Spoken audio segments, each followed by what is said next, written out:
No seu auge, Adriano Leite Ribeiro, mais conhecido como Adriano Imperador, foi o melhor striker do planeta, e visto pelo Brasil como o digno herdeiro de Ronaldo. Seu ritmo, estatura e frieza enfurecedor quando tocava na bola geraram comparações entre o atacante do Inter de Milão e Ronaldo, e ambos tiveram trajetórias de carreira semelhantes, com momentos de altos e baixos. No entanto, se Ronaldo superou aqueles tempos difíceis para escrever seu nome na história do futebol como um dos melhores atacantes de todos os tempos, Adriano era o oposto e não foi capaz de superar obstáculos para aproveitar ao máximo seu talento inegável. Em sua primeira passagem pelo Flamengo, Adriano atuou em 42 partidas, balançou as redes 12 vezes e conquistou 5 títulos. A promessa começava a ganhar destaque no mundo do futebol. Depois de começar a carreira no país, no Flamengo, Adriano foi para a Inter de Milão em 2000, quando a Série A ainda era considerada uma das melhores divisões do mundo e casa de talentos inacreditáveis. Foi uma grande jogada para Adriano, que aos 18 anos havia marcado 10 gols em 20 jogos no futebol profissional. Adriano inicialmente teve dificuldades na capital italiana, em parte devido à dureza da Série A e sua defesa robusta, e também por causa de um ambiente tão diferente do qual ele cresceu. Ele nasceu na favela Vila Cruzeiro do Rio, um mundo totalmente diferente para o brilho e glamour de Milão. Era algo ao qual ele não conseguia se adaptar. Nada deu certo para Adriano, e o homem que o Inter assinou por quase 11 milhões de euros foi enviado para a Fiorentina e em seguida para o Parma. Foi um grande golpe para o florescimento da carreira do brasileiro, e o primeiro de muitos contratempos. Em sua primeira temporada no Parma, Adriano, com apenas 21 anos, fez uma dupla de ataque mortal ao lado do romeno Adrian Mutu, e sob a orientação de Cesare Prandelli. Foi naquele momento que Adriano floresceu. Ele se tornou uma estrela e mostrou ao mundo por que um dos melhores clubes da Europa lutou tanto por ele. Em 36 jogos, ele marcou 22 gols, foi uma explosão repentina, que parecia ser o sinal de uma carreira longa e bem-sucedida. Seu poderoso estilo de corrida e a habilidade de ultrapassar desafios e evitar os defensores, fez parecer ser o início de algo especial. Era notável como um atacante tão grande pudesse ser tão rápido e tão ágil. Sem surpresa, após sua excelente passagem pelo norte da Itália, o Inter optou por trazer Adriano de volta ao clube, por incríveis 23 milhões de libras esterlinas, e ele assinou um novo contrato de 4 anos antes de continuar sua boa forma no Parma de maneira inacreditável. Tendo deixado o Inter ainda uma criança, ele era agora o melhor, com um rolo compressor de um pé esquerdo e a capacidade de finalização, força e confiança que o ajudaram a se tornar um jogador tão temível. De julho de 2004 a junho de 2005, Adriano marcou 42 gols pelo clube e pela seleção. Ele ajudou o Brasil a vencer a Copa América de 2004 e conquistou a chuteira de ouro da competição em julho. Venceu a Copa Itália com o Inter em maio de 2005 e novamente impressionou no cenário internacional com o Brasil, levando seu país à glória na Copa das Confederações e selando outra chuteira de ouro em julho do mesmo ano.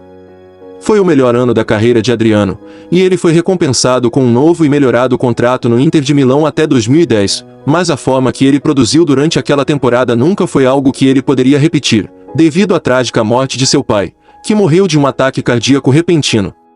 A relação que Adriano tinha com o pai Almir era impenetrável, eles eram extremamente próximos, tendo Almir uma inspiração para seu filho, e o próprio Adriano havia dito no início de sua carreira que impressionar seu pai foi uma grande motivação em sua carreira.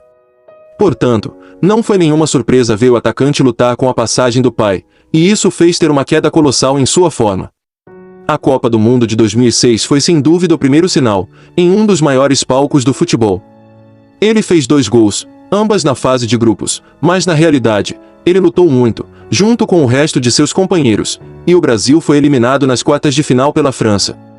Com a perda do pai, o futebol deixou de ser o mais importante para Adriano, e ele voltou a percorrer o caminho do alcoolismo que havia apagado de seu passado. Enquanto as histórias de festas noturnas antes e depois dos jogos, iam surgindo regularmente histórias dele não comparecendo ao treinamento.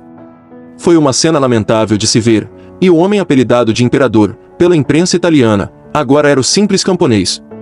Com Adriano não conseguindo segurar uma vaga titular no San Siro, ele voltou ao Brasil em 2008 com o São Paulo, e começou bem, com 2 gols em sua estreia.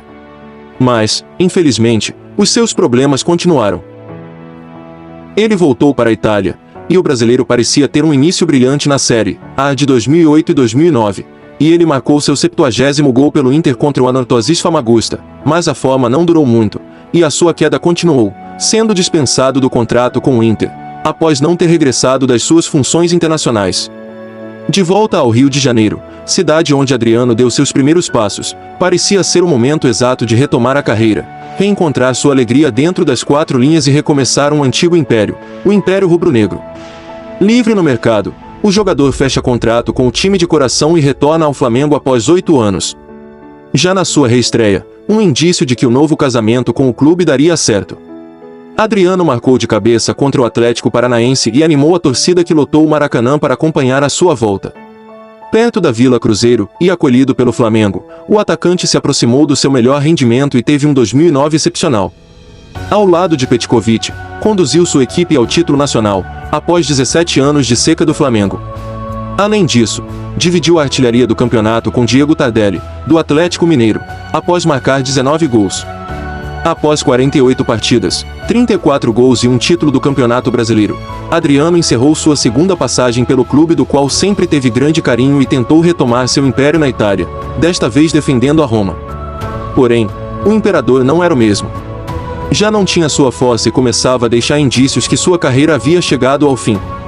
Logo em seguida, foi dispensado e em 2012 seria contratado pela terceira vez pelo Flamengo, mas sequer atuou. Uma lesão no tendão atrapalhava que Adriano recuperasse seu rendimento e, a esta altura, estava longe do ideal da forma física. Ficou um ano sem jogar por nenhum clube e em 2014 acertou com o Atlético Paranaense. Após 4 participações e apenas um gol marcado, teve novamente seu contrato rescindido, onde a direção do clube alegou que o jogador não comparecia aos treinos. Os objetivos, o estilo de vida, em última análise, o dinheiro que transformou a vida de Adriano foi algo com que lutou nos primeiros estágios de sua carreira. E após a morte traumática de seu pai, ele percebeu que estilo de vida realmente não importava. Era o fim da história do imperador que encantou o mundo em 2005, mas que não conseguiu se manter no topo dele por tanto tempo.